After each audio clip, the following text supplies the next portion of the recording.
మగధ సామ్రాజ్యానికి రాజు చిత్రంగదుడు. అతనికి ఒక్కగానొక్క కుమారుడు. అతనికి వివాహం చేయడానికి సంకల్పించారు.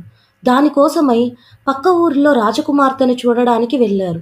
రాజు ఆమె ఆపద సమయంలో నిన్ను ఎవరు కాపాడతారు అని అడిగాడు. దానికి ఆమె ఆపద సమయంలో నన్ను మా అమ్మా నాన్నలు కాపాడతారు అని చెప్పింది. ఆ సమాధానం రాజుకు నచ్చలేదు. దాంతో వాళ్ళు మరో ఊరికి వెళ్తారు. అక్కడ రాజకుమార్తెను కూడా నిన్ను ఆపదలో ఉన్నప్పుడు ఎవరు కాపాడుతారు అని అడుగుతారు. నా అన్నదమ్ములు నన్ను కాపాడతారు అని చెప్పింది.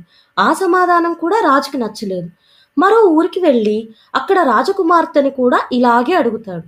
ఆమె మా అక్క చెల్లెళ్ళు నన్ను కాపాడతారు అని చెప్పిద్ది. రాజుకు ఆ సమాధానం కూడా నచ్చలేదు. దాంతో ఎవరైతే నా ప్రశ్నకు సమాధానం చెప్తారో వారికి నా రాజకుమారుణ్ణి ఇచ్చి వివాహం చేస్తాను అని రాజసభలో చెప్తాడు. రాజసభలో వచ్చిన వాళ్ళందరికీ భోజనాలు పెట్టించేందుకు రాజు ఒక అవ్వను నియమిస్తాడు. ఆ అవ్వకు ఒక మనవరాలు ఉంది. ఆమె కూడా అక్కడే ఉంది. సభలో రాజు ఆపద సమయంలో మిమ్మల్ని ఎవరు కాపాడతారు అని అడగగానే తలో సమాధానం చెప్తారు. రాజుకి ఏ సమాధానం కూడా నచ్చదు.